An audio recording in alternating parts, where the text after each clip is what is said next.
Analytical స్కిల్స్లో నేను last క్లాస్లో మీకు టైమ్ అండ్ డిస్టెన్స్ అనే టాపిక్ నుంచి కొన్ని డిస్కస్ చేయడం జరిగింది. అంటే టైమ్ అండ్ డిస్టెన్స్ అంటే ఏమిటి, దానికి సంబంధించిన ప్రాపర్టీస్ ఏంటి అనేది మీకు ఎక్స్ప్లెయిన్ చేశాను. తర్వాత ప్రాబ్లమ్స్ ఆన్ ట్రైన్స్ గురించి కూడా ఎక్స్ప్లెయిన్ చేశాను. అంటే ట్రైన్స్ని బేస్ చేసుకుని ఎటువంటి క్వశ్చన్స్ని వాడు అడుగుతున్నాడు అన్నది మీకు ఎక్స్ప్లెయిన్ చేయడం జరిగింది. అందులో 3 కేసెస్ మీకు ఎక్స్ప్లెయిన్ చేశానండి. ఎన్ని కేసెస్? 3 కేసెస్ ఎక్స్ప్లెయిన్ చేశాను. అందులో ఒకటి వచ్చి ఈ 3 కేసెస్లో ఒకటి వచ్చి నెగ్లిజిబుల్ లెంత్ ఒకటి ఎక్స్ప్లెయిన్ చేశాను. సెకండ్ వన్ వచ్చి కౌంటబుల్ లెంత్ అనేసి ఒకటి ఎక్స్ప్లెయిన్ చేశాను. కౌంటబుల్ లెంత్ ఒకటి మీకు ఎక్స్ప్లెయిన్ చేయడం జరిగింది.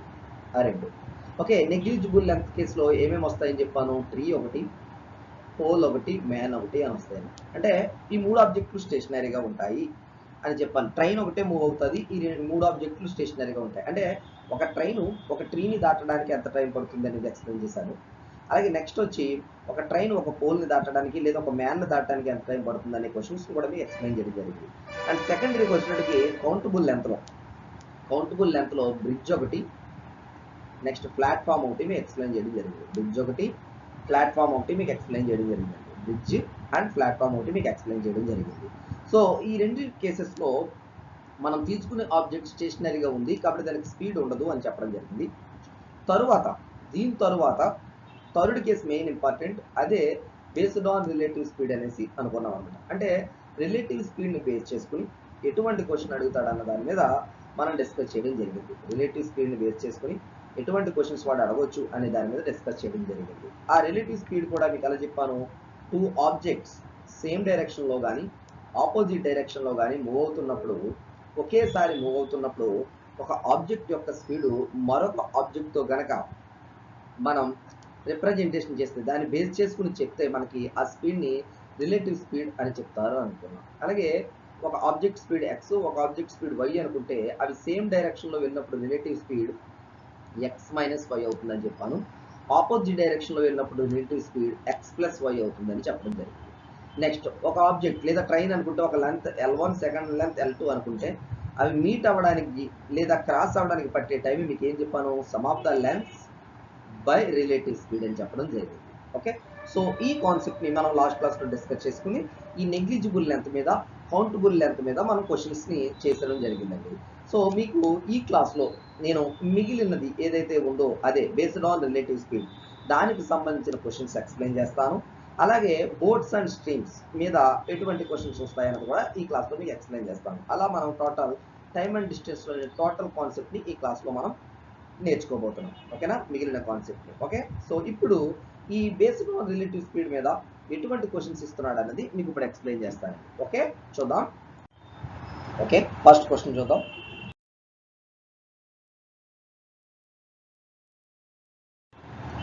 Two trains are running on parallel lines are 450 meters and 350 meters long at 50 km per hour and 40 km per hour. In what time can they pass each other if they are moving in the same direction? ఏం చెప్తానంటే 2 trains ఒక parallel lines మీద వెళ్తున్నాయి. వాటి యొక్క lengths 450 metres 350 metres ఉన్నాయంట. వాటి యొక్క వేగాలు ఒకటి 50 కిలోమీటర్ల పర్ అవర్ వెళ్తుంది, అంటే గంటకి 50 కిలోమీటర్ల వేగంతో వెళ్తుంది. మరి ఒక ట్రైను గంటకి 40 కిలోమీటర్ల వేగంతో వెళ్తుంది. అయితే ఇప్పుడు అవి సేమ్ డైరెక్షన్లో ఒకే దిశలో వెళ్తూ ఉంటే ఎంత టైంలో ఒకదాన్ని ఒకటి పాస్ అవుతాయి అంటున్నాడు. ఒకదాన్ని ఒకటి దాటడానికి పట్టే టైం ఎంత అని అడుగుతున్నాడు. ఓకే, ఒకసారి మీకు డైగ్రామ్ చూపిస్తాను చూడండి. జాగ్రత్త. ఇదిగోండి ఎలా వెళ్తుంది ఒక ట్రైన్. దీని లెంత్ వచ్చి 450 మీటర్స్. మరొక ట్రైన్ ఉంది, దాని లెంత్ వచ్చి 350 మీటర్స్. ఓకే, దీనిది 50 కిలోమీటర్ పర్ అవర్, దీని స్పీడ్ 40 కిలోమీటర్ పర్ అవర్తో వెళ్తున్నాయి. ఓకేనా. ఓకే, అయితే ఈ ట్రైన్ ఒకదాన్ని ఒకటి పాస్ అవ్వడానికి ఎంత టైం పడుతుంది అని అంటున్నాడు. సో సేమ్ డైరెక్షన్ అని అన్నప్పుడు టైంకి ఫార్ములేట్ మనకి time take to meet or cross each other అంటే sum of the lengths by relative speed. Okay, so first ఇచ్చిన ఇన్ఫర్మేషన్ రాసుకుందాం. L1 అంటే లెంత్ ఆఫ్ ఫస్ట్ ట్రైన్ ఎంతండి, 450 మీటర్స్. నెక్స్ట్ L2 అంటే లెంత్ ఆఫ్ సెకండ్ ట్రైన్ ఎంతది, 350 metres. Next S1 అంటే speed of first train, లేదా X అయినా అనుకోవచ్చు, మీ ఇష్టం, పర్వాలేదు, 50 kilometre per hour. Next S2 అంటే speed of second train, that is 40 km/h. Okay, so first మనం ఫైండ్ అవుట్ చేయాల్సింది ఏంటంటే రిలేటివ్ స్పీడ్ అండి. రిలేటివ్ స్పీడ్ అంటే సేమ్ డైరెక్షన్ కాబట్టి ఏమవుతాయి, డిఫరెన్స్ బిట్వీన్ స్పీడ్స్ అవుతాయి, అంతే కదా. సో S1 మైనస్ S2 అంటే S1 ఎంత ఉంది చూడండి ఇక్కడ, S1 equal to 50 minus 40 that equal to 10 km/h అండి. ఓకే, సో దీన్ని మీటర్ పర్ సెకండ్లోకి మార్చుకోవాలి, ఎందుకంటే మనకి లెంత్లో మీటర్లో ఉన్నాయి. సో అందుకే దీన్ని 5/18 మీటర్ పర్ సెకండ్ అని రాస్తాం. సో ఇక్కడ అప్లై చేద్దామా మనం, ఇక్కడ అప్లై చేస్తే that equal to 450 plus 350 by 10 into 5/18. Okay, so answer సెకండ్స్లో వస్తుంది, అర్థమవుతుంది కదండి. సో 450 ప్లస్ 350 అంటే 800, ఈ 18 పైకి వెళ్తుంది బై 10 ఇంటూ 5 అనమాట. ఓకే, ఈ జీరో క్యాన్సిల్ చేస్తే ఈ 5 ఇందులో 16 టైమ్స్ క్యాన్సిల్ అవుతుంది. సో 16 18 మల్టిప్లై చేద్దాం, 8 6 48 4 8 1 8 ప్లస్ 4 12 ఇంటూ 1 6 6 1 1 1. సో 8 8 2. సో ఎంత అవుతుందండి, 288 సెకండ్స్ అవుతుంది. కానీ మనం ఆన్సర్ 59 సెకండ్స్ దాటి ఇందులో చెప్పాలి, మినిట్స్తో కలిపి మనం చెప్పాలి. ఓకే, సో దీన్ని మినిట్స్లోకి మారిస్తే 60తో డివైడ్ చేయండి, 64 240 48 రిమైండర్. సో దీన్ని ఇప్పుడు ఎలా రాస్తాం, 4 టైమ్స్ క్యాన్సిల్ అయింది, 4 మినిట్స్గా అవుతుంది, ఎక్స్ట్రా 48 సెకండ్స్ అవుతుంది. సో ఆన్సర్ ఎంత అండి, 4 మినిట్స్ 48 సెకండ్లో అవి ఒకదాన్నొకటి దాటుతాయి. మీరు ఎప్పుడైనా గుర్తుంచుకోండి, సేమ్ డైరెక్షన్ అన్నప్పుడేమో ఎక్కువ టైం పడుతుంది, ఆపోజిట్ డైరెక్షన్ అన్నప్పుడు మాత్రం తక్కువ టైం పడుతుందండి. ఓకేనా, నెక్స్ట్ క్వశ్చన్ చూద్దాం. 2 trains are running on parallel lines are 600 meters and 900 meters long at 40 km/h and 50 km/h respectively. In what time can they pass each other if they are moving in opposite direction? ఇక్కడ ఏం చెప్తున్నాడంటే ఒక 2 ట్రైన్ల యొక్క లెంత్లు 600 మీటర్లు 900 మీటర్లు ఉన్నాయంట. వాటి వేగాలు ఎలాగ ఉన్నాయంటే ఒకటి గంటకు 40 కిలోమీటర్లతోటి, ఇంకొకటి 50 కిలోమీటర్లతో వెళ్తుంది. అయితే ఆ రెండు ఒకదానికొకటి ఆపోజిట్ డైరెక్షన్లో వస్తుంటే ఏ టైంలో అవి మీట్ అవుతాయి లేదా పాస్ ఈచ్ అదర్ అవుతాయి అని అంటున్నాడు. అంటే ఇలా, ఇది 600 మీటర్స్ లాంగ్, దీని స్పీడ్ వచ్చి 40 km/h. దీనికి ఎదురుగా ఇంకొక ట్రైన్ వస్తుంది, దాని లెంత్ 900 మీటర్స్, దాని వేగం వచ్చి 50 km/h అన్నమాట. ఇలా ఈ విధంగా జరుగుతుంది అనమాట. ఇలా ఎదురెదురుగా వస్తుంటే ఎక్కడో దిక్కున మీట్ అవుతాయి కదా. ఓకే, ఎంత టైంలో మీట్ అవుతాయి అని అడుగుతున్నాడు. సో మరలా same time taken to meet or cross each other formula ఏంటి, L1 plus L2 by relative speed అనమాట. సో ఫస్ట్ రాద్దాం, L1 equal to 600 meters, S1 equal to 40 km/h. Okay, ఇది గ్రీన్ మ్యాథమెటిక్స్. నెక్స్ట్ సెకండ్కి వద్దాం, L2 equal to length of second train equal to 900 meters, S2 equal to speed of second train that is 50 km/h రాసేసాం. ఇప్పుడు మనం check చేయాల్సింది relative speed అనమాట. ఓకేనా, relative speed ఏ direction, ఇది ఆపోజిట్ డైరెక్షన్ కాబట్టి రిలేటివ్ స్పీడ్ అవుతుంది 40 plus 50. Some of speeds equal to relative speed that is 90 km/h. So దీని ఏం చేయాలి, మనం మీటర్ పర్ సెకండ్లోకి మార్చాలి, అంటే 90 ఇంటూ 5/18గా మార్చాలి. ఓకే, సో ఇప్పుడు అప్లై చేద్దాం. ఇక్కడ చూడండి, time equal to L1 plus L2 అంటే 600 ప్లస్ 900 బై 90 ఇంటూ 5/18 అవుతుంది. ఓకే, సో 600 ప్లస్ 900 అంటే 1500 ఇంటూ ఈ 18 పైకి తీసుకెళ్ళిపోతున్నాను బై 90 ఇంటూ 5 అండి. ఈ జీరో క్యాన్సిల్ అయిపోయింది, 9 ఇందులో 2 టైమ్స్, నెక్స్ట్ ఈ 5 ఇందులో 3 టైమ్స్, 15 పక్కన 0, 32 60 సెకండ్స్ అనమాట. సో ఎంతండి, 60 సెకండ్స్లో అవి ఒకదాన్నొకటి మీట్ అవుతాయి అని అంటున్నాడు. సో దీన్ని సింపుల్గా చెప్తాం 1 మినిట్ అని అంటాం. సో ఆన్సర్ ఎంత అండి, 1 మినిట్. ఓకే, నెక్స్ట్ క్వశ్చన్ చూద్దాం. A train moves at 50 km/h can cross another train of 500 meters long which moves at 49 km/h in the opposite direction in 30 seconds. What is its length అంటున్నాడు. What is its length అన్నాడు. ఒక train గంటకి 50 కిలోమీటర్ల వేగంతో వెళ్తుందంట. అది మరి ఒక train 500 మీటర్ల లాంగ్ ఉన్న ట్రైను గంటకి 49 కిలోమీటర్ల వేగంతో వెళ్తున్న దాన్ని 30 సెకండ్లో దాటేసిందంట. అంటే దానికి ఎదురుగా ఓకే, గంటకు 49 కిలోమీటర్ల వేగంతో వస్తూ 500 మీటర్ల పొడవున్న ట్రైన్ని ఈ ట్రైన్ 30 సెకండ్లో క్రాస్ చేస్తే ఈ మొదటి ట్రైన్ యొక్క లెంత్ ఎంత అంటున్నాడు. ఓకే, సో మనకు తెలియదు. మొదటి ట్రైన్ లెంత్ L1, దాని స్పీడ్ 50 km/h. సెకండ్ ట్రైన్ ఇటు నుంచి వస్తుంది, దీని లెంత్ 500 మీటర్స్, దీని వేగం 49 km/h. Okay, so time taken to meet each other is 30 seconds అని చెప్పాడు. సో ఫస్ట్ రాద్దాం. L1 ఈక్వల్ టు L1 మనకు తెలియదు, S1 equal to 50 km/h. Next ఇది చూడండి, first L2 equal to 400 meters, S2 equal to 49 km/h. First relative speed opposite direction కాబట్టి sum of speeds 50 + 49 = 99 km/h అని అంటాం. దాన్ని ఎలా రాస్తాం? 99 × 5/18 అని రాస్తాం, మీటర్ పర్ సెకండ్. సో ఇప్పుడు time taken to meet each other formula ఏంటి? L1 + L2 by relative speed that equal to 30 అని ఇచ్చేసాం, 30 సెకండ్. సో L1 తెలీదు, L2 అంటే ఎంత? 500 by relative speed 99 × 5/18 that equal to 30 వచ్చింది. ఓకే, ఇక్కడ అప్లై చేద్దాం. L1 + 500 ఈక్వల్ టు 30 × 99 × 5/18 అన్నమాట. ఓకే, సో 9 టేబుల్ ఇందులో 11 టైమ్స్, ఇందులో 2 టైమ్స్. ఓకే, ఈ 2 ఇందులో 15 టైమ్స్ అవుతుంది. సో మల్టిప్లై చేద్దాం. Okay, 15 5s are 75, 75 × 11. So 7 11s are 77, 5 11s are 55. So కలిపితే 825 వచ్చింది. So L1 equal to 825 minus 500 అని రాస్తాం. సో తీసేస్తే 325 meters. So length of first train ఎంత అండి? 325 మీటర్స్ వస్తుంది. ఓకేనా? సో ఇప్పుడు మన నెక్స్ట్ క్వశ్చన్ చూద్దాం. ఓకే, జాగ్రత్త చూడండి, ఫార్ములా నుంచే వెళ్ళడమే, లేదా కన్ఫ్యూజ్ అవ్వాల్సింది మీరు ఏమీ లేదండి. Okay, next question. A train of 600 meters long moves at 54 km/h can cross another train of 750 meters long moving in the same direction in 4.5 minutes. What is the speed of second train అంటున్నారు. Okay, ఒక 600 మీటర్ల పొడవు ఉన్న train గంటకి 54 కిలోమీటర్ల వేగంతో వెళ్తుందంట. ఈ train 750 మీటర్ల పొడవు ఉన్న మరి ఒక ట్రైన్ని, అదే దిశలో కదులుతున్న ట్రైన్ని 4.5 నిమిషాల్లో దాటేస్తుందంట. అయితే సెకండ్ ట్రైన్ యొక్క స్పీడ్ ఎంత అంటున్నాడు. సెకండ్ ట్రైన్ యొక్క స్పీడ్ ఎంత అంటున్నాడు. ఇలా వెళ్తుంది, 600 మీటర్స్ లెంత్ ఉంది, 54 km/hతో ఉంది. ఓకే, సో ఇంకొక ట్రైన్ 750 మీటర్లలో పొడవుండి ఎక్స్ అనే స్పీడ్తో వెళ్తున్న ట్రైన్ని 4.5 మినిట్స్లో క్రాస్ చేసేసిందంట. చేసేస్తే దీని స్పీడ్ ఎక్స్ అని కట్టమంటున్నాడు.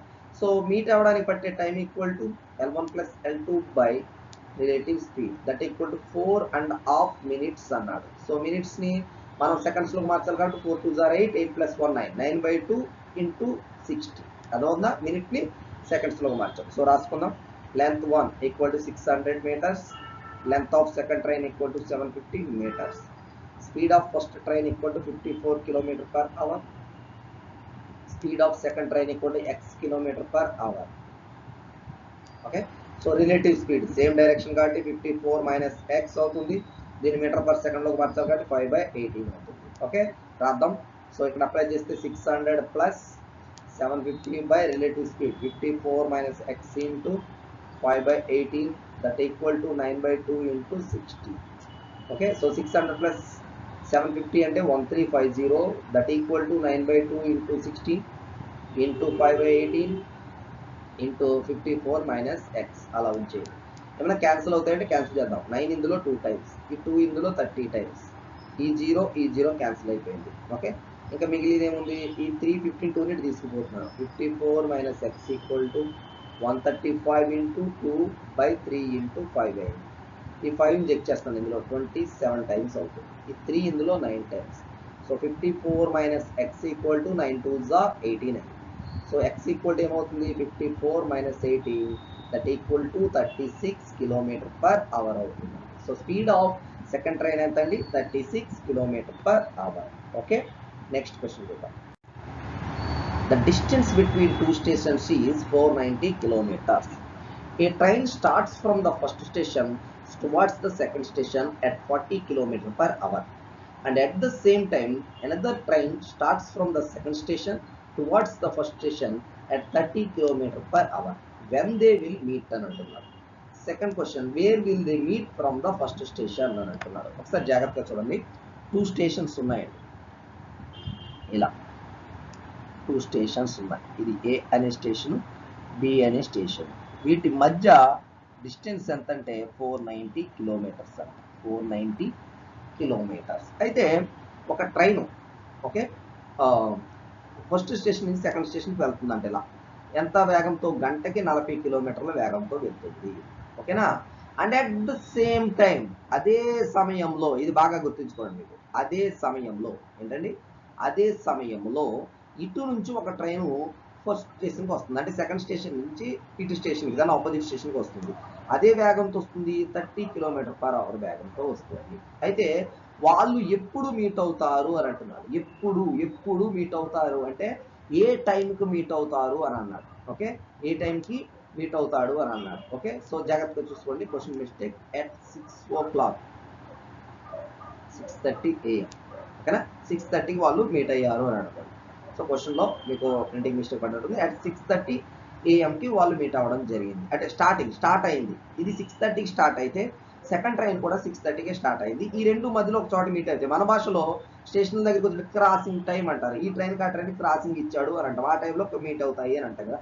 అలాగా అవ్వడానికి ఫస్ట్ ఏ టైం అవుతుంది అని అన్నారు. Second question where will they meet from the first station అంటున్నాడు. అంటే మొదటి స్టేషన్ నుంచి చూస్తే ఎంత దూరంలో కలుస్తాయి వేర్ విల్ దే అంటే మొదటి స్టేషన్ నుంచి ఎంత దూరంలో కలుస్తాయి అని అంటున్నాడు. సో ఫస్ట్ నేను ఏం చెప్తానంటే ఏ టైంలో మీట్ అవుతాయి అనేది మీకు ఎక్స్ప్లెయిన్ చేస్తాను. తర్వాత ఫస్ట్ స్టేషన్ నుంచి ఎంతలో మీట్ అవుతాయి అనేది మీకు ఎక్స్ప్లెయిన్ చేస్తాను. సో రెండు క్వశ్చన్లు ఎందుకు సార్ మాకు ఇచ్చారు అని అంటే ఒక్కొక్కసారి ఫస్ట్ క్వశ్చన్ అడుగుతున్నాడు, ఒకసారి సెకండ్ క్వశ్చన్ అడుగుతున్నాడు. కానీ రెండు కలిపి మీకు ఒకేసారి ఎక్స్ప్లెయిన్ చేస్తారండి. ఫస్ట్ ఒకే టైంలో అవి ట్రావెల్ చేస్తుంటే కనుక టైం టేకెన్ టు మీట్ అంటే ఎంత టైంలో కలుస్తాయి అన్నమాట. Time taken to meet equal to distance by relative speed అన్నమాట. అంటే ఎన్ని గంటల వ్యవధిలో అవి కలుస్తాయి అని అంటే కనుక మనం వాడవలసిన formula distance by relative speed. So కలుద్దాం. డిస్టెన్స్ 490 కిలోమీటర్స్ బై స్పీడ్స్ చూడండి 40 ఇంకొకటి ప్లస్ 30. ఓకేనా, దట్ ఈక్వల్ టు 490 బై 70 00 కొట్టేస్తే 7 hours. 7 గంటల్లో అవి కలుస్తాయండి. అంటే ఎప్పటి నుంచి 7 గంటలు, బయలుదేరిన కాడి నుంచి 7 గంటలు. అంటే మీరు లెక్క పెట్టాల్సింది 6:30 నుంచి 7 hours లెక్క పెట్టాలి. ఒక 6 hours కలిపారనుకోండి 12:30 అవుతుంది. 7 hours కలిపి 1:30 అవుతుంది. మరి టైము మార్నింగా, ఆఫ్టర్నూనా, ఈవినింగా అన్నది మనం చెప్పాలి. వీడు స్టార్ట్ అయింది ఎన్నింటికి, 6:30కి. అంటే తెల్లవారుజాము 6:30కి బయలుదేరింది. అంటే 1 గంట అన్నారంటే మనం ఏం పెట్టాలి, PM అని పెట్టాలి. అర్థమవుతుందండి, జాగ్రత్తగా గుర్తుంచుకోండి. ఓకే, మీకు ఆప్షన్లో 1:30 AM 1:30 PM అని కూడా ఉంటాయి. అర్థమవుతుందండి. సో AM పెట్టాలా, PM పెట్టాలని కూడా చెక్ చేసుకోవాలండి. కన్ఫామ్గా ఈ టైప్ ఆఫ్ క్వశ్చన్స్ని వాడు ఎక్కువగా ఫోకస్ చేసి అడుగుతున్నాడు. ఓకే, సో ఫస్ట్ క్వశ్చన్ మనకు అర్థమైపోయింది కదా. టైం టేకెన్ టు మీట్ అంటే డిస్టెన్స్ బై రిలేటివ్ స్పీడ్ అని తీసుకుని వచ్చిన అవ్వడం కట్టి పెట్టేయచ్చు. ఓకే, ఇప్పుడు సెకండ్ క్వశ్చన్ చూడండి. Where will they meet from the first station అని అంటున్నారు.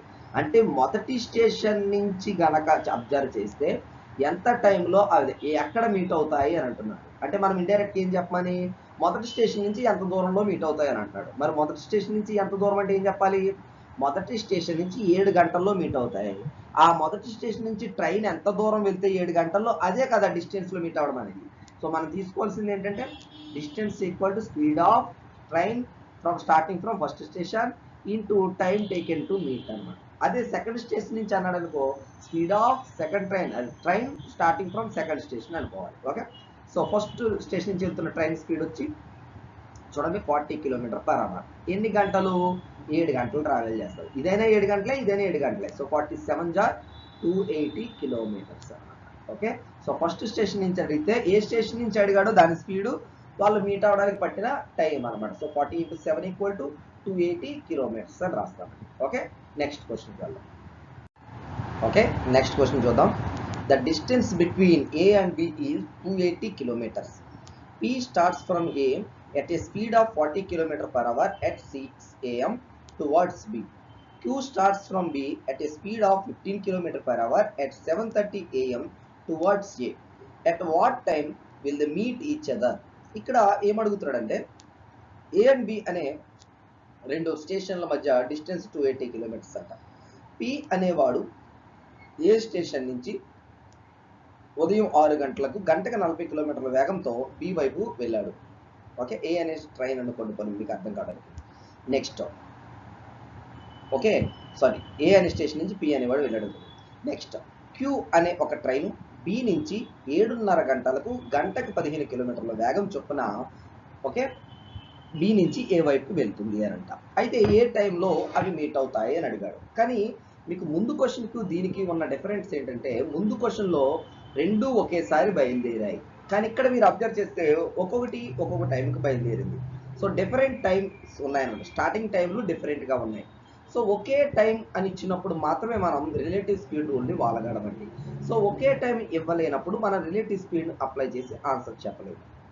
అందుకోసం ఇటువంటి క్వశ్చన్స్ని మనం ఏ విధంగా సాల్వ్ చేస్తామంటే, సో ఫస్ట్ ఆ రెండు రిలేటివ్ స్పీడ్కి రావాలనేసి చూస్తాం. అంటే రిలేటివ్ స్పీడ్కి రావాలంటే ఏం చేయాలి, 7:30 నుంచి చెక్ చేస్తే రెండు సైమల్టేనియస్గా మూవ్ అవుతాయి. ఓకే, సో 7:30 వరకు ఏ ట్రైన్ మూవ్ అవుతూ ఉంటుంది, పి అనే ట్రైన్ మూవ్ అవుతుంది, బట్ క్యూ అనే ట్రైన్ స్టేషనరీగా ఉంటుంది. ఓకే, సో ఈ టైంలో పి ఎంత కవర్ చేస్తుందో ఆ డిస్టెన్స్ చూస్తే ఆ మిగిలిన డిస్టెన్స్కి మాత్రం, ఇంకా అది పోగా మిగిలిన డిస్టెన్స్కి మాత్రం ఆ రెండింటికి రిలేటివ్ స్పీడ్ కండిషన్ వాడచ్చు. ఓకే, సో మీకు అర్థమయ్యేలా చెప్తాను.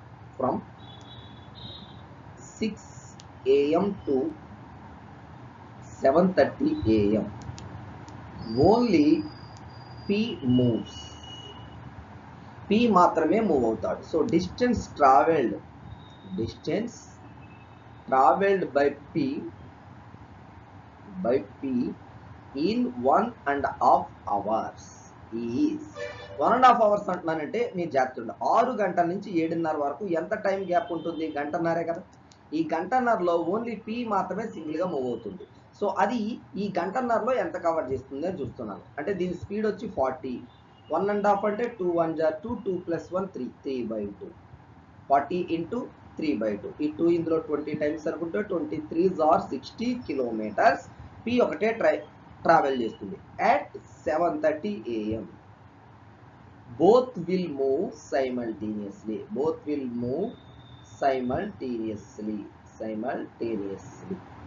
ఓకేనా. సో 7:30 నుంచి చూస్తే ఆ రెండు ఒకేసారి మూవ్ అవడం జరుగుతుంది. ఇప్పుడు మనకి చూస్తే కనుక టైం టేకెన్ టు మీట్ అనేది 7:30 నుంచి చూడడం జరుగుతుంది. So time taken to meet అంటే డిస్టెన్స్ బై రిలేటివ్ స్పీడ్ అంట. మరి ఏ డిస్టెన్స్ తీసుకోవాలి, 280 తీసుకోకూడదండి. 280లో 60 తీసేయాలి, అంటే అది సింగిల్ ట్రావెల్ చేసింది. సో మిగిలిన డిస్టెన్స్ని ఈ రెండు సైమల్టేనియస్గా మూవ్ అవుతాయి అన్నమాట. సో 280 - 60 బై రిలేటివ్ స్పీడ్ అంటే ఇది 40, ఇది +15 అనమాట. సో 280 - 60 అంటే 220/55. సో డివైడ్ చేస్తే 4 అవర్స్లో అవి మీట్ అవ్వడం జరుగుతుంది. ఎప్పటి నుంచి చూసుకుంటే 7:30 నుంచి చూసుకుంటే 4 గంటల్లో మూవ్ అవుతాయి.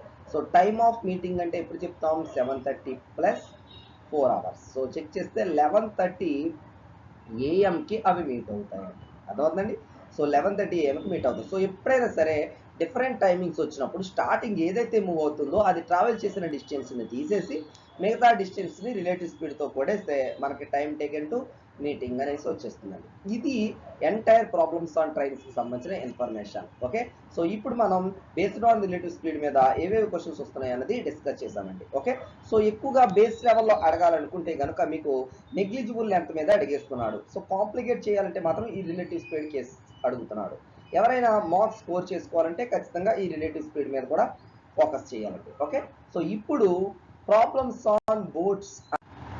ఓకే, ఈ టైప్ ఆఫ్ క్వశ్చన్ కూడా మీకు అప్పుడప్పుడు అడుగుతున్నాడండి. అందుకోసం ఈ క్వశ్చన్ మీకు మళ్ళీ అడిషనల్గా చెప్పాల్సి వస్తుంది. ఒకసారి చూసుకోండి. 2 trains of length 200 meters and 175 meters run on parallel tracks. When running in the same direction, faster train crosses slower one in 37.5 seconds అంటున్నాడు. When they are running in the opposite direction, at their earlier speeds, they pass each other completely in 7.5 seconds అంటున్నాడు. Find the speed of each train అని అడుగుతున్నాడు. ఇది కూడా ఒక different type of question. ఇలా కూడా మీకు అడుగుతున్నాడు. సో ఎప్పుడైనా బాగా కాంప్లికేట్ చేయాలంటే ఇటువంటి క్వశ్చన్ ఇస్తున్నాడు. కాబట్టి మీకు తెలియాలని ఒక క్వశ్చన్ నేను ఎక్స్ప్లెయిన్ చేస్తాను. 2 ట్రైన్లు ఉన్నాయంట, వాటి లెంత్ 200 మీటర్స్ ఒకటి, 175 మీటర్స్ ఒకటి ఉంది. అవి ట్రాక్స్ మీద వెళ్తున్నాయి. అవి సేమ్ డైరెక్షన్లో వెళ్తే కనుక ఒకదాన్ని ఒకటి క్రాస్ అవ్వడానికి 37.5 seconds పడుతుంది. సేమ్ డైరెక్షన్ అంటే ఎంత, ఎలా చెప్తాం, length some of the lengths by relative speeds అంటే x - y that equal to 37.5 seconds పడుతుంది అంటాడు. 37.5 అంటే 75/2 సెకండ్స్ పడుతున్నాయి అనుకుంటాం. ఓకేనా? సో ఎక్స్ని మీటర్ పర్ సెకండ్లో ఉందనుకుంటున్నాను, వైని కూడా మీటర్ పర్ సెకండ్లోనే ఉందనుకుని నేను చేస్తున్నాను. తర్వాత వచ్చిన ఆన్సర్ మనం కిలోమీటర్ పర్ అవర్లో మార్చుకోవచ్చు, ఎందుకంటే వాడు మీకు ఎందులో చెప్పాలో స్పీడ్ చెప్పలేదు కాబట్టి. ఓకే, సో ఎగ్జామ్లో కనుక కిలోమీటర్ పర్ అవర్ ఇస్తే అప్పుడు మార్చవచ్చు. L1 ప్లస్ L2 అంటే 200 plus 175 equal to 75/2 into x minus y అని. So X minus y equal to 200 plus 75 అంటే 175 375 ఇంటూ 2/75. ఈ 75 ఇందులో 5 times. So X minus y equal to 5 2 10 అయిపోయింది. Next, when they are running in opposite direction, ఒకవేళ opposite డైరెక్షన్లో వెళ్ళినట్లయితే అవి 7.5 సెకండ్లో మీట్ అవుతాయంట. అంటే L1 plus L2 by relative speed అంటే x plus why that equal to 7.5 అంటే 7 14 plus 1 15/2. Okay, so L1 plus L2 అంటే మనకు మళ్ళీ తెలుసు 375 equal to 15/2 into X plus Y. So X plus Y equal to 2 into 375/15. ఇది ఇందులో 25 times. 2 25s are 50. So X minus Y 10 అయింది, X plus Y equal to 50 అయింది. So రెండు add చేస్తే 2x ఈక్వల్ టు 60, దెన్ x ఈక్వల్ టు 30. ఒకటి ఇక్కడ అప్లై చేస్తే y equal to 50 minus X అంటే 50 minus 30 that equal to 20. So answers ఏమవుతాయి? 30 మీటర్ పర్ సెకండ్ అవుతుంది, ఇంకోటి 20 మీటర్ పర్ సెకండ్ అవుతుంది. ఒకవేళ కిలోమీటర్ పర్ అవర్లో అన్నాడు 18/5 వేస్తారు. ఈ 5 ఇందులో 6 times that is 108 kilometer per hour. వాడు ఇచ్చిన ఆప్షన్స్ బట్టి ఇంటూ 18/5 వేస్తే ఈ 5 ఇందులో 4 times 4 18s are 72 kilometer per hour అవుతుంది. అర్థమవుతుందండి? సో వాడు ఏదైతే ఇచ్చాడో సో దాని నుంచి మనం చెప్పాలి answer. Answer meter per second ఇచ్చాడంటే నో ప్రాబ్లం. ఒకవేళ కిలోమీటర్ పర్ అవర్ ఇస్తే కనుక 18/5తో డివైడ్ చేసేస్తే మల్టిప్లై చేస్తే మనకు ఆన్సర్ వచ్చేస్తుంది. ఓకేనా? సో ఇప్పుడు మనం బోట్స్ అండ్ స్ట్రీమ్స్కి సంబంధించిన ఇన్ఫర్మేషన్లోకి వెళ్దాం. బోట్స్ అండ్ స్ట్రీమ్స్ అనమాట. ఓకే, సో మీకు ఆల్రెడీ చెప్పాను, టైమ్ అండ్ డిస్టెన్స్ని ట్రాక్స్గా సెపరేట్ చేశారు. నార్మల్ ప్రాపర్టీస్ని చేసుకుని బేసిక్గా అడిగే క్వశ్చన్స్ చూసాం. తర్వాత ట్రైన్స్ని బేస్ చేసుకుని ఎటువంటి క్వశ్చన్స్ అడుగుతాడు అన్నది కూడా చూసాం. ఇప్పుడు బోట్స్ అండ్ స్ట్రీమ్స్ని బేస్ చేసుకుని ఎటువంటి క్వశ్చన్స్ అడుగుతాడు అన్నది మీకు 1 by 1 ఎక్స్ప్లెయిన్ చేస్తాను, జాగ్రత్తగా చూడండి. ముందు ఇనీషియల్గా బోట్స్ అండ్ స్ట్రీమ్స్ గురించి తెలుసుకునే ముందు ఒక సమ్ ఇంట్రడక్షన్ అనేది మీకు అవసరం అండి. ఓకే, సో ఎప్పుడైనా సరే వాటర్, మనం ఏదైనా ఒక ఆబ్జెక్ట్లో వాటర్లో మూవ్ అవుతున్నప్పుడు, నీటి మీద మనం ట్రావెల్ చేస్తున్నప్పుడు ఆ వాటర్ 3 రకాల స్టేజెస్ని చూపిస్తుందండి. వాటర్ 3 రకాల స్టేజెస్ని చూపిస్తుంది. ఓకే, సో ఫస్ట్ వచ్చి steady, second up stream, next down stream అని చెప్తారు. అప్ స్ట్రీమ్, డౌన్ స్ట్రీమ్ 3 రకాల స్ట్రీముల్ని చూపిస్తుంది వాటర్. ఫస్ట్ స్టెడీ అంటే నో మూమెంట్, ఏ మూమెంట్ ఉండదు, అసలు కదలకుండా ఉంటుంది, నిశ్చల స్థితి అని అంటారండి. అప్ స్ట్రీమ్ అంటే ఏంటంటే దీని యొక్క ఫ్లో ఓకే, బోట్ వస్తుంది కదా, బోటో మ్యానో ఎవరో ఒకరు ఒక దాంట్లో ట్రావెల్ చేస్తారు కదా, బోట్లో ట్రావెల్ చేస్తాం, బోట్లో మనం ట్రావెల్ చేస్తాం కాబట్టి మన స్పీడే బోట్ స్పీడ్ అనుకుని అంటాం. So flow is opposite to boat అని అంటాం. దీన్ని మనం పోటు అని అంటామండి తెలుగులో చెప్పాలంటే. మనం వెళ్తున్నాం బోట్లో అనుకోండి, మనకు వాటర్ ఎదురుగా తనుతూ ఉంటుంది, దాన్ని అప్ స్ట్రీమ్ అని అంటాం. Next second flow towards, flow with boat అని అంటాం. ఫ్లో విత్ బోట్ అని అంటారు. అంటే బోట్ ఏదైతే మూమెంట్లో వెళ్తుందో అదే మూమెంట్లో ఫ్లో కూడా వెళ్తుంది అనమాట. సో వాటరు బోటు ఆపోజిట్గా ఉంటే దాన్ని అప్ స్ట్రీమ్ అంటారు. ఓకే, వాటరు బోటు సేమ్గా ఉంటే దాన్ని డౌన్ స్ట్రీమ్ అని అడగడం జరుగుతుంది. అసలు మూమెంటే లేకపోతే దాన్ని ఏమంటామంటే స్టెడీ స్టేట్ అని అంటాం. Steady state, no moment. When water is in steady state అంటే water is in calm position without moment in the flow of water, ఎటువంటి కదలిక లేకపోతే దాన్ని స్టెడీ స్టేట్ అంటాం. అయితే ఇక్కడ మీకు ఏం తెలియాలంటే when water is in steady state, the distance traveled by a boat in 1 hour is referred as speed of boat in still water అని అంటారు. అంటే వాటరు ఎటువంటి మూమెంట్ లేకుండా ఉన్నప్పుడు 1 గంటలో ఒక బోటు రివర్లో ఎంత డిస్టెన్స్ని కవర్ చేయగలుగుతుందో దాన్ని speed of the boat in still water అని అంటారు. అదవుతుందండి. ఓకే, నిశ్చల స్థితిలో మనిషి వేగము లేదా నిశ్చల స్థితిలో బోటు వేగము అని అంటారండి. మనిషి వేగం వేరే, బోటు వేగం వేరే కాదు. మనం బోటులోనే ఉంటాం కాబట్టి మన వేగము బోటు వేగము సమానము. ఓకేనా? అందుకే కొన్నిసార్లు speed of boat in still water అంటారు, next the speed of man అంటారు. సో ఏదన్నా సరే మీరు ఒకేలాగా తీసుకోవాలండి. ఓకే, సో ఇక్కడ జాగ్రత్తగా చూడండి. ఇప్పుడు ప్రాబ్లమ్స్ ఆన్ బోర్డ్స్ చేసినప్పుడు మనకు గుర్తుండవలసింది ఏంటంటే మెయిన్లీ 4 ఫార్ములాలు. ఈ 4 ఫార్ములాలు మెయిన్గా గుర్తుంటే మనకు సింపుల్గా క్వశ్చన్స్ సాల్వ్ చేయొచ్చు. 99% అవే ఇస్తూ ఉంటాడు. ఓకే, సో ఫస్ట్ జాగ్రత్త నేనేమనుకున్నా అంటే x equal to speed of boat in still water అంటున్నాను. ఇన్ స్టిల్ వాటర్ అని అంటున్నాను. Next y equal to speed of water అంటారు. దీన్నే స్పీడ్ ఆఫ్ కరెంట్ అని కూడా అంటారు. స్పీడ్ ఆఫ్ కరెంట్ అంటారు, లేదా స్పీడ్ ఆఫ్ స్ట్రీమ్ అంటారు. ఏదైనా సరే ప్రవాహ వేగము తెలుగులో చెప్పాలంటే. ఓకేనా?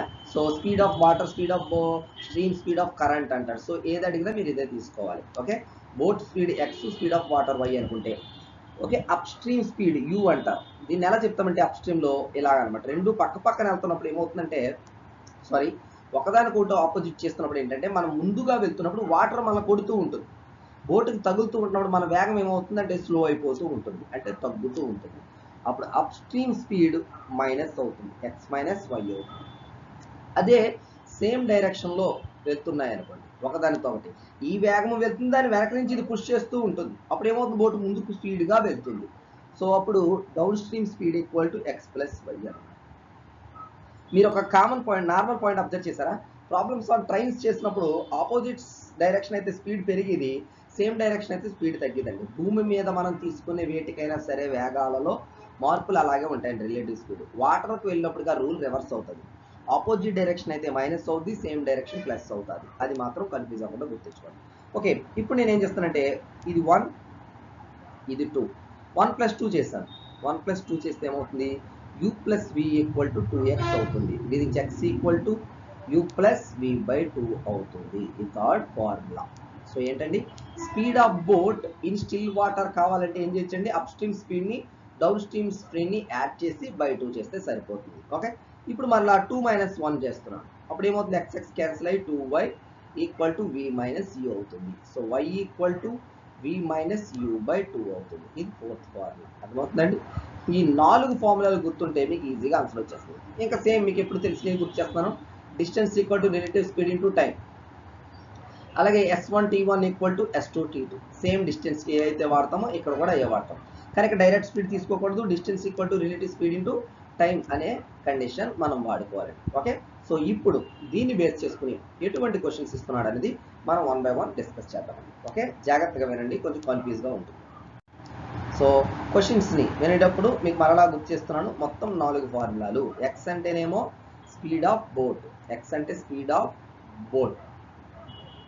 వై అంటే స్పీడ్ ఆఫ్ స్ట్రీమ్. యూ అంటే speed in upstream, that is X minus Y. v = x + y, that is speed in upstream. Okay, so x = summation by 2, y = difference by 2. Okay na? So in all formula confuse avvandi. Distance = relative speed into time. Okay na? s1t1 = s2t2. Okay, so ippudu questions 1 by 1 చూద్దాం.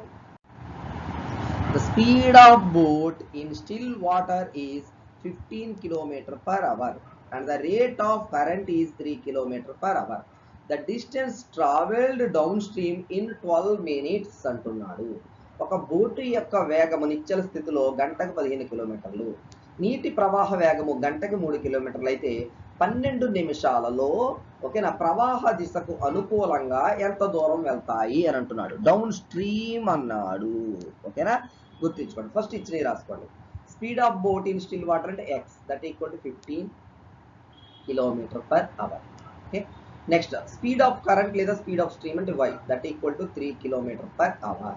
మనకి ఏ stream అడుగుతున్నాడు, down stream అంటే v అడుగుతున్నాడు. v = x + y, that = 15 + 3 = 18 km/h అయింది.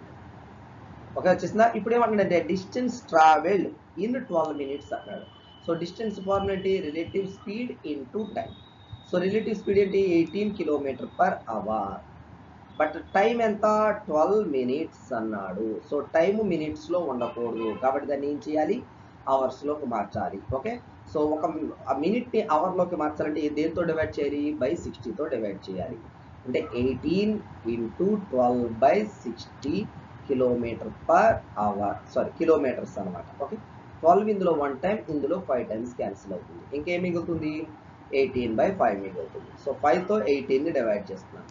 5 3s are 15, reminder 3, point పెడితే 0. Next 5 6s are 30, reminder 0. So ఎంత కిలోమీటర్లు travel చేస్తుందండి? 3.6 కిలోమీటర్స్ ట్రావెల్ చేస్తుంది. ఓకేనండి. సో వాడు ఏ డిస్టెన్స్ ఏ స్ట్రీమ్లో అడిగాడో చూడండి. డౌన్ స్ట్రీమ్లో అడిగితే డౌన్ స్ట్రీమ్ స్పీడ్ కలిపి టైం కడతాం. మామూలుగా డిస్టెన్స్ అంటే స్పీడ్ ఇంటూ టైం అని తెలుసు కదా, అదే ఫార్ములా ఇక్కడ వాడతాం. ఓకేనా. సో నెక్స్ట్ క్వశ్చన్ చూద్దాం. If the man's rate of rowing in still water is 5 km/h and the speed of the stream is 10 km/h, the distance given is 15 km. Find the time taken to row downstream అంటున్నారు. Down stream అని అడుగుతారు. ఒక man నీటిలో ఏ విధంగా ఈత కొడతాడో తన వేగం ఏంటంటే గంటకు 5 కిలోమీటర్లు వెళ్తాడంట. ఓకేనా. నెక్స్ట్ ప్రవాహ వేగం గంటకు 10 కిలోమీటర్లు ఉంటే మొత్తం డౌన్ స్ట్రీమ్లో 15 కిలోమీటర్లు ట్రావెల్ చేయడానికి టైం ఎంత పడుతుంది అని అడుగుతున్నారు. ఓకే. సో ఫస్ట్ చూద్దాం. మ్యాన్ స్పీడ్ అన్న బోట్ స్పీడ్ అని ఏదో ఒకటి కాబట్టి x = 5 km/h. Next speed of stream అంటే y that equal to 10 km/h. ఇప్పుడు మనకి ఏది అడిగాడు? డౌన్ స్ట్రీమ్లో అడుగుతున్నాడు. సో డౌన్ స్ట్రీమ్ కాబట్టి v = x + y.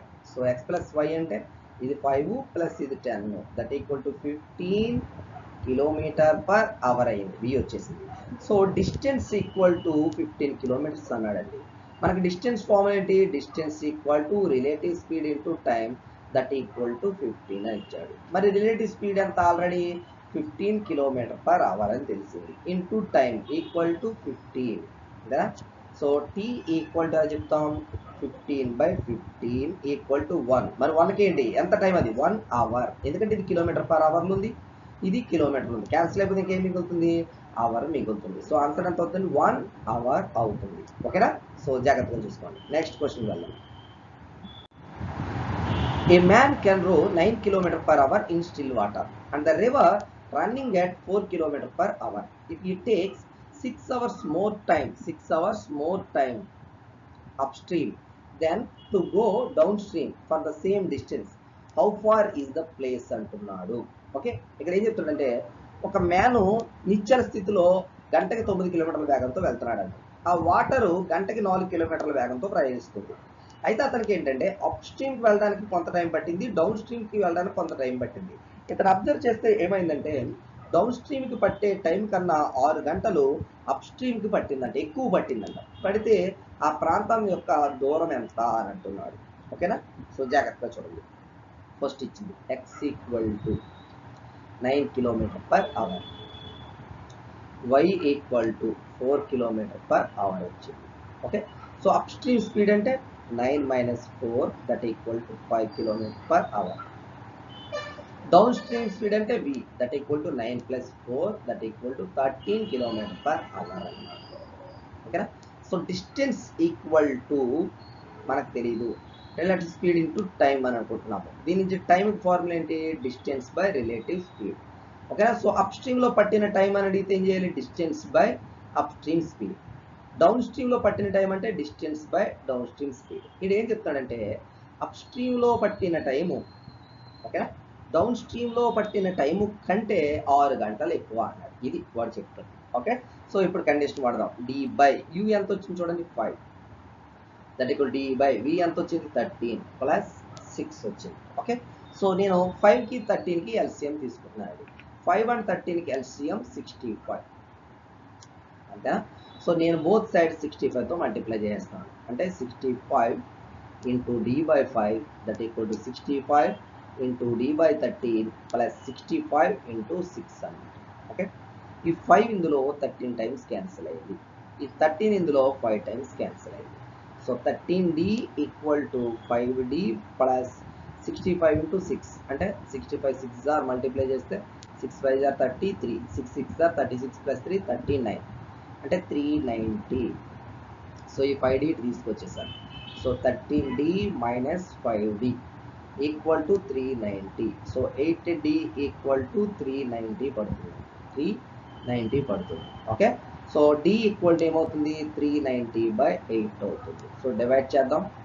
8తో 390, 8 4 32, 70లో 8 8 జా 64, రిమైండర్ 6, పాయింట్ పెడితే 0 60, 8 7 జా 56, 40 పెడితే 5 అవుతుంది. సో ఆన్సర్ ఎంత అండి? 48.75 కిలోమీటర్స్. ఒకవేళ అప్రాక్సిమేట్లీగా చెప్పమంటే 49 కిలోమీటర్స్ అని చెప్పొచ్చు. అదవుతండి 49 కిలోమీటర్స్ దాకా చెప్పొచ్చు. ఓకే, నెక్స్ట్ క్వశ్చన్కి వెళ్దాం. A man can cover 20 kilometers in downstream in 1 hour 40 minutes and 12 kilometers upstream in 1 hour 30 minutes. Find the speed of the man in still water and speed of the boat. ఇక్కడ reverse ఇచ్చాడు. ఒక person ప్రవాహంతో పాటు వెళ్తే గనక 1 గంట 40 నిమిషాల్లో 20 కిలోమీటర్ల దూరాన్ని కవర్ చేస్తాడంట. అదే దానికి వ్యతిరేకంగా వెళ్తే 1 గంట 30 నిమిషాల్లో 12 కిలోమీటర్లు కవర్ చేస్తాడంట. అయితే ఆ బోటు వేగం ఎంత, ఆ ప్రవాహ వేగం ఎంత అని అడుగుతున్నాడు. ఇప్పుడు మిమ్మల్ని అడిగింది x equal to how much, y equal to how much అని అడిగాడు. సో ఎక్స్ వై కట్టడానికి మన దగ్గర ఏమైనా ఫార్ములాలు ఉన్నాయా? u ప్లస్ v బై 2 ఒకటి ఉంది, y equal to u minus v by 2 ఉంది. సో మనం ఏం చేయాలి? ఇప్పుడు u కట్టాలి, v కట్టాలి. ఓకే, చూద్దాం. ఫస్ట్ చూడండి, డౌన్ స్ట్రీమ్లో ఓకే 20 కిలోమీటర్లు కవర్ చేసాడు అంటే గంట 40 నిమిషాల్లో, అంటే distance 20 kilometres equal to downstream speed at v into time 1 hour 40 minutes అంటున్నాడు. సో దీని నుంచి v ఎలా కడతాం? v equal to 20 by 1 hour 40 minutes. మినిట్స్ని 60తో కొట్టాలి. 0 0 క్యాన్సిల్, 2 బై 3 అవుతుంది. 1 3 జార్ 3, 3 ప్లస్ 2 5 బై 3 అంటే 20 బై 5 బై 3 అయింది. సో మల్టిప్లై చేస్తే 20 ఇంటూ 3 బై 5. ఓకేనా? సో ఈ 5 ఇందులో 4 టైమ్స్ క్యాన్సిల్ అవుతుంది. 4 3 జార్ 12, v వచ్చేసింది. ఇంకేం కావాలి? u కావాలి. సో u కోసం వాడు ఏం కండిషన్ ఇచ్చాడో చూడండి. u కోసం ఇచ్చిన కండిషన్ ఏంటి? It covers 12 kilometers in 1.5 hour అన్నాడు. సో మరలా same 12 kilometers equal to u into 1.5 hour. అంతేనా? 2 1 జార్ 2, 2 plus 1 3 by 2. So u equal to 12 by 3 by 2. So multiply చేస్తే 12 ఇంటూ 2 బై 3. ఈ 3 ఇందులో 4 టైమ్స్. సో 4 2 జార్ 8 kilometre per hour. v equal to 12 kilometre per hour వచ్చేసింది. So ఈ రెండు వాల్యూని అప్లై చేసేద్దామా? So 12 plus 8 by 2 that equal to 20 by 2 equal to 10 kilometre per hour. So speed of boat in still water is 10 kilometre per hour. Next u minus v చేద్దాం. 12 minus 8 by 2 that equal to 4 by 2 equal to 2 kilometer per hour అన్నమాట. ఓకేనా? So speed of water ఏమో 2 kilometer per hour, speed of boat ఏమో 10 kilometre per hour అవుతుంది. Okay, next చూద్దాం. A boat takes 6 hours to travel from A to B and to return from B to A. The speed of the boat in still water is 9 km per hour and the water flows at 3 km per hour. What is the distance between A and B అని అడుగుతున్నాడు. ఏం చెప్తున్నాడంటే ఒక boat ఒక place ఏ నుంచి బికి వెళ్ళి మళ్ళీ P నుంచి ఏకి వెనక్కి వచ్చేసింది. అలా రావడానికి దానికి టోటల్గా పట్టిన టైం ఎంత అంటే 6 hours పట్టిందంట.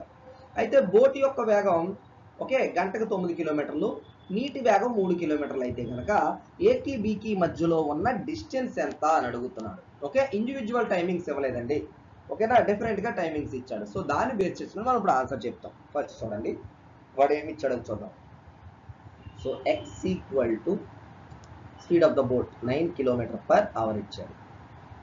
Next y equal to okay 3 kilometre per hour అని చెప్పేసాడు. సో అప్ స్ట్రీమ్ లో స్పీడ్ u ఈక్వల్ టు ఏం చెప్తాం? x minus y that is 9 minus 3 equal to 6 kilometre per hour. ఓకేనా? Next y equal to v equal to x plus y x plus y that is 9 plus 3 equal to 12 kilometre per hour వచ్చేసింది. ఓకేనా? Time taken in upstream ఎలా చెప్తాం? Distance by upstream అని చెప్తాం. Next time taken by downstream, distance by speed in downstream. ఈ రెండు కలిపితే ఎంత అంట?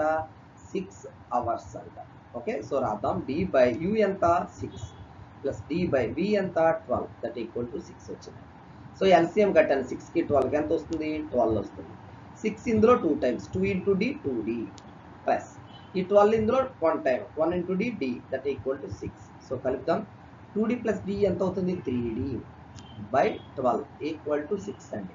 ఈ 3 ఇందులో 4 టైమ్స్ అనుకుంటే d ఈక్వల్ టు 4 ఇంటూ 6 అవుతుంది. 4 ఇంటూ 6. సో 4 6 ఎంత?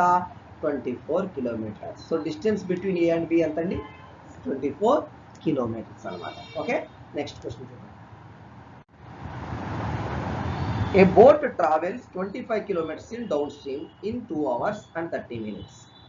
Its speed in still water is 8.5 km per hour. How long will it take to cover 28 kilometers against the flow? Okay, so ఇక్కడ ఏం అడుగుతున్నారంటే ఒక బోటు డౌన్ స్ట్రీమ్లో అంటే వాటర్తో పాటు వెళ్తున్నప్పుడు 25 కిలోమీటర్లు కవర్ చేయడానికి 2 గంటల 30 నిమిషాల సమయం తీసుకుంది. అయితే దాని వేగం ఎంత అంటే గంటకి 8.5 కిలోమీటర్లు దాని వేగం, ఓన్లీ బోట్ వేగం. ఓకే, అయితే దానికి వాటర్కి ఆపోజిట్గా వెళ్తున్నప్పుడు 28 కిలోమీటర్లని కవర్ చేయడానికి ఎంత టైం పడుతుంది అని అడుగుతున్నాడు. ఓకే, సో ఫస్ట్ చూద్దాం. డౌన్ స్ట్రీమ్లో ట్రావెల్ చేసిన డిస్టెన్స్, ఓకే, ఎక్స్ ఈక్వల్ ముందు ఇచ్చి రాసుకుంది 8.5 కిలోమీటర్. డౌన్ స్ట్రీమ్లో కవర్ చేసిన డిస్టెన్స్ 25 కిలోమీటర్స్ పట్టింది. ఆ టైం వచ్చి 2 hours 30 minutes అని అంటున్నాడు. సో 2 hours 30 minutes అంటే 2.5 hours కదా. So 2 2s are 4, 4 plus 1 5, 5/2 hours పట్టింది. ఓకే, దీని నుంచి టైంకి ఫార్ములా ఏంటి? డిస్టెన్స్ తెలిసింది, టైం తెలిసింది. So distance formula down stream speed into టైమే కదా. దీని నుంచి డౌన్ స్ట్రీమ్ స్పీడ్ ఎలా వస్తుంది? Distance by time. So distance అంటే 25/5/2 వచ్చింది. ఈ 2 పైకి వెళ్ళిపోతే 25 × 2/5 అనమాట. ఈ 5 ఇందులో 5 times. సో 5 2s are 10 అనమాట. So downstream speed V equal to 10 km/h అంతేనా. సో వీకి ఫార్ములా ఏంటి? X plus why that equal to 10 వచ్చింది. సో మనకు ఆల్రెడీ ఎక్స్ తెలుసు 8.5 plus Y equal to 10. So Y equal to 10 minus 8.5 that equal to 1.5 km/h. So మనకి X తెలిసిపోయింది, Y తెలిసిపోయింది. ఇప్పుడు వాడి రిక్వైర్మెంట్ అంటే 28 కిలోమీటర్లు వెళ్ళాలి, అప్ స్ట్రీమ్లో వెళ్ళాలి, ఎంత టైం పడుతుంది అని అంటున్నాడు. So U equal to T equal to d/u అనమాట. So distance 28 by upstream speed మనం కట్టాలి. సో అప్ స్ట్రీమ్ స్పీడ్ అంటే u equal to X minus Y అంటాము. ఎక్స్ మైనస్ వై అంటాం. సో ఎక్స్ ఎంత ఆల్రెడీ 8.5 మైనస్ వై ఎంత 1.5. So తీసేస్తే 7 అనమాట. So that equal to 28/7 equal to 4 hours అనమాట. ఓకేనా. సో అగెన్స్ట్ ద ఫ్లోలో 28 కిలోమీటర్స్ కవర్ చేయడానికి దానికి పట్టే టైం ఎంత అండి? 4 hours పడుతుంది. ఓకేనా. నెక్స్ట్ క్వశ్చన్ చూడండి. ఏ man can swim at 6 km/h in still water. He finds that it takes him thrice as long to row upstream as to row down the river. Find the speed of the river అంటాడు. ఒక man గంటకి 6 కిలోమీటర్లు వేగంతో వెళ్తాడంటే, అంటే నిశ్చల స్థితిలో ఒక మనిషి యొక్క వేగం గంటకి 6 కిలోమీటర్లు. ఇతని చెక్ చేసుకుంటే ఏం తెలుస్తుందంటే ఇతనికి అప్ అండ్ డౌన్ జర్నీలో ఏమైందంటే డౌన్ స్ట్రీమ్లో వెళ్ళినప్పుడు పట్టే టైం కన్నా అప్ స్ట్రీమ్కి పట్టిన టైము 3 రెట్లు అంట. 3 రెట్లు ఈ డౌన్ స్ట్రీమ్ పట్టే టైంకి 3 రెట్లు చూస్తే అప్ స్ట్రీమ్లో వెళ్ళినప్పుడు పట్టే టైము సరిపోతుందంట. సో ఆ కండిషన్ని సాటిస్ఫై చేస్తూ ఉంటే స్పీడ్ ఆఫ్ ద రివర్ ఎంత అవుతుంది అని అంటున్నాడు. So X equal to 6 km/h, Y equal to తెలియదు కాబట్టి y km/h అంటుంది. Distance equal to some d kilometers తెలియదు. ఓకేనా. So upstream speed u equal to X minus Y అంటే 6 - y అవుతుంది. 6 - y అవుతుంది. Next v equal to X plus why that equal to 6 + y అన్నమాట. So time taken in upstream equal to distance by relative speed అంటే u that is d/6 - y. Next time taken in down stream that is d/v that equal to d/6 + y. ఇప్పుడు ఏం చెప్తాను అనుకోండి, u equal to 3v అని చెప్పాడు అంతేనా. So u అంటే d/6 - y equal to 3d/6 + y ఇలా వాడు చెప్పింది. సో dt క్యాన్సిల్ చేసి ఇలా క్రాస్ చేస్తున్నాను. 6 + y ఈక్వల్ టు 3 × 6 - y అని రాశాను. 6 + y ఈక్వల్ టు 3 × 6 - y అని రాశాను. So 6 + y equal to 3 6 are 18 - 3y. Okay. So ఈ -3y ని తీసుకొస్తే ఏమవుతుంది? y + 3y ఈక్వల్ టు ఈ +6 ని తీసుకొస్తున్నాను 18 - 6 that equal to 12. So 4y equal to 12. So y equal to 12/4 that equal to 3 వచ్చేస్తుంది. 3 km/h. సో వాడు అడిగింది కూడా ఏంటి? స్పీడ్ ఆఫ్ ద రివర్ అన్నాడు. So speed of the river ఎంత అండి? 3 km/h అన్నాడు. ఓకే. సో ఎలాగైనా చెక్ చేయొచ్చు సార్, మాకు కొంచెం కన్ఫ్యూజ్గా ఉంటుందంటే ఇది కూడా చెక్ చేసి ఇచ్చండి. u ఈక్వల్ టు 3v అని ఉందా? సో దీని నుంచి u అంటే మన దగ్గర ఫార్ములా ఉంది, x minus y equal to 3 into X plus y అనేది. సో x minus y equal to 3x plus 3y అని తీసుకుంటే ఈ 3xకి x అటు వెళ్ళింది, 3y ఈ y అటు వెళ్ళింది, ఇది తీసుకొచ్చింది. సో ఒక కన్ఫ్యూజ్ అవ్వకండి, x minus Y X plus Y అని ఇచ్చాడు కదా v ఈక్వల్ టు, దీన్ని మనం తీసుకొస్తే 3x మైనస్ 2x ఈక్వల్ టు 2x అవుతుంది. ఇది y మైనస్ x అని తీసుకుంటే 2x ఈక్వల్ టు 4y అవుతుంది. సో x ఈక్వల్ టు ఈ 3x అంటే ఇది 2x, ఇది 2y అవుతుంది. 2x ఈక్వల్ to 3y plus 4y equal to 2x అవుతుంది. So x equal to y equal to 2x by 4 అవుతుంది. ఈ 2 ఇందులో 2 టైమ్స్ అనుకుంటే x బై 2 అవుతుంది. ఓకేనా, x బై 2 అవుతుంది. x అంటే ఆల్రెడీ మనకి ఎంత తెలుసు, 6 బై 2 ఈక్వల్ టు 3 km/h అన్నమాట. సో ఈ విధంగా కూడా మనం సాల్వ్ చేయొచ్చండి. ఓకే స్టూడెంట్స్, ఇది ఎంటైర్ బోట్స్ అండ్ స్ట్రీమ్కి సంబంధించిన ఇన్ఫర్మేషన్. టోటల్ టైమ్ అండ్ డిస్టెన్స్కి సంబంధించిన టోటల్ కాన్సెప్ట్ మీకు ఎక్స్ప్లెయిన్ చేయడం జరిగింది. ఫస్ట్ బేసిక్ ప్రాపర్టీస్ మీద ఎటువంటి క్వశ్చన్ అడుగుతాడని చెప్పి ఒక క్లాస్ చెప్పాను. తర్వాత ట్రైన్స్ని బేస్ చేసుకుని ఎటువంటి క్వశ్చన్స్ అడుగుతున్నాడని చెప్పి మీకు ఇంకొక క్లాస్లో చెప్పడం జరిగింది. ఇప్పుడు బోట్స్ అండ్ స్ట్రీమ్స్ని బేస్ చేసుకుని ఎటువంటి క్వశ్చన్స్ అడుగుతున్నాడని కూడా మీకు పూర్తిగా ఎక్స్ప్లెయిన్ చేశాను. ఓకే, సో టోటల్ ఈ 3 క్లాసులు మీరు జాగ్రత్తగా ప్రాక్టీస్ చేసుకుంటే మీకు 3 మార్క్స్ ఈజీగా వస్తాయండి. ఓకే, సో నెక్స్ట్ క్లాస్లో మరో కొత్త కాన్సెప్ట్ మనం స్టార్ట్ చేద్దాం. ఓకేనా, థ్యాంక్ యూ.